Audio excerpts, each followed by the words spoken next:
Hey, Mike, it's Rowan from Silver Tiger Media. How are you? I'm doing great, bud. How you doing? Excellent, thank you. It's great to speak with you. Thanks so much for your time.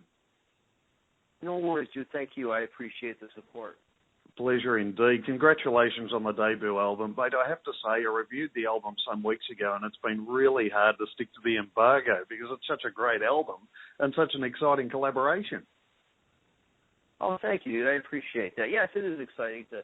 Listen, I'm real happy to be working with Adam. He's just such a great singer, great person. You know what I mean? We really was a fun record to make.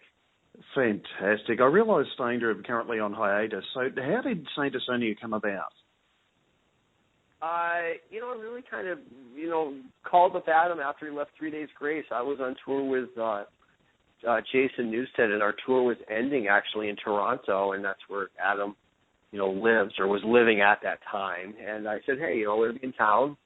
You want to hang out and just kind of, we had done a lot of touring together over the years. And, sure, yeah. So I knew him, and, so we did. I just wanted to play him a few things, and, he liked it. We worked on a couple of songs, hung out, had a good time. He ended up having to make a demo for RCA because he had to deal with them.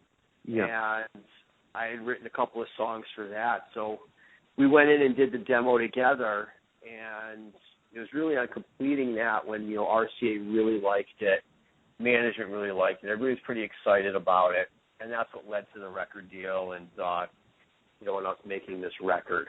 So, wow. Yeah. Tremendous. And how did the name choice come about? Adam had a list of words that he liked, and Asonia was one of them. It was kind of ironic, though, because it means to be tone deaf.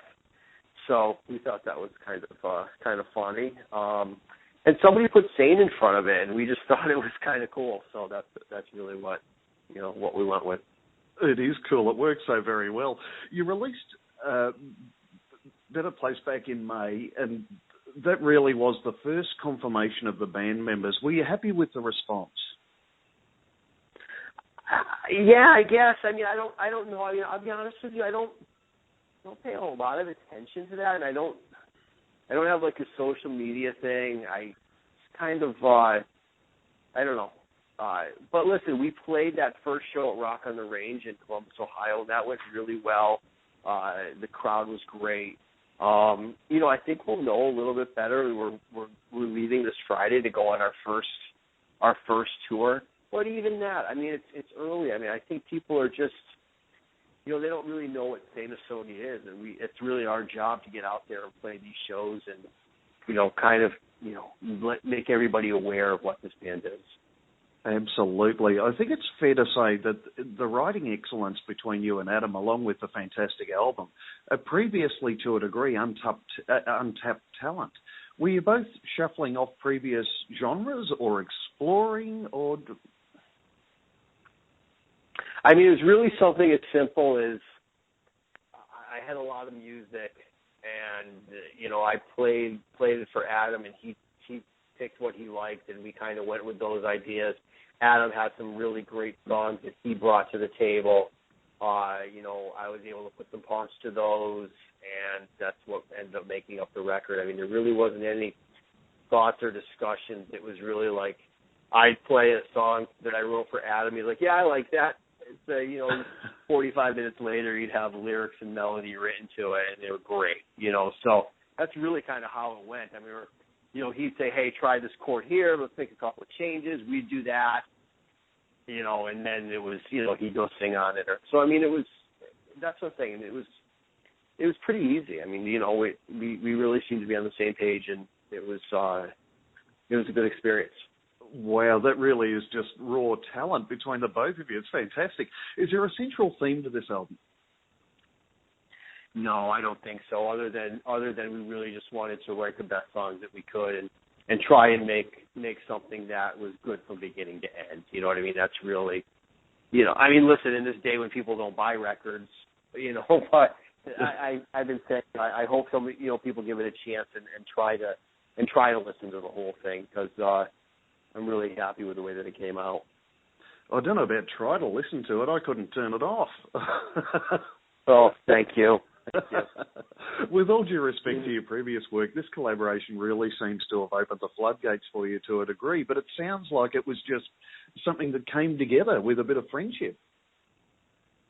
That's really what it is. That's really kind of what brought it together. I mean, that first day we got together and we basically hung out and just got reacquainted for hours and just talked and, you know what I mean, kind of filled each other in on what was going on and just played on some music, and it was real casual. He liked it, and you know, we just kind of took it from there, really. Wow! And how long were you working on the album all up, do you think? You know, let's see. I mean, it was last summer that we did the demo. I mean, honestly, I think Adam and I think we only got together, I think, like 3 times. Like, I went up, Stain did a tour. I went to his place in Toronto for a couple of days. He moved to Minneapolis. I went there for a couple of days, and we spent a few days in December. I mean, you know, like I said, we both had a lot of music, so I mean, it wasn't like we didn't have songs to choose from. There was more than enough of that. It was just really deciding which ones we wanted to do and getting the arrangements correct. So, I mean, the time frame, I don't know. I mean, you know, like I said, some of these songs I had kicking around for a little while. Some of them I wrote for this record. So it's really hard to say. But, I mean, I would say probably last fall we decided that we were going to do a record. Yeah. It's really when that happened. And by January we were in the studio, and, you know, I think we were done in 5 or 6 weeks in the studio. It was 5 weeks. Incredible. They come up with such a powerful work. Corey from Stuck Mojo, who provides brilliant backing vocals and bass, along with Rich Beto from Finger 11. It all seems to be a match made in heaven. Was it a journey of development once the band got together? You know, actually, Corey came in after the record was done. Right. Yeah. But listen, you know, he was really my first pick for bass players. Adam's uncle played bass on the record, somebody that he had been playing with, and Johnny K actually played some bass on it too. I see. But Rich is somebody that Adam had been playing with since he left 3 Days Grace, so that's, you know, that was really who, you know, made the most sense, and you know, he came and did a great job in the studio and moving forward. You know, so but Corey came in afterwards, and it was really one of those things. Though I mean, I remember the first time we played with Corey. I mean, I think we were like halfway through the second song, and Adam turned to me and was like, "Yeah, this is it." I mean, you know, he's just a great guy and a fantastic musician. Oh, brilliant! And now the album's been released, so we can let our reviews out there and sing its praises. Are you pleased with the reception so far? Yeah, listen, everything seems to be good, you know. I honestly, I mean, I try to stay away from reviews or whatever. I mean, music, I learned that a long time ago with Stain, you know what I mean? There's, you know, 1 week everybody can love what you're doing, the next minute everybody can hate what you're doing. So all you really have is yourself and your opinion and what that is. And, you know, we have to be happy with what it is. And I have to say that personally I'm really proud of the record, and I'm happy, and it's a lot of fun to play it. I mean, we've been rehearsing it like the last week here for this tour, and it should be great. Oh, that's great, and really that's all that matters, isn't it? Although some income would be nice as well.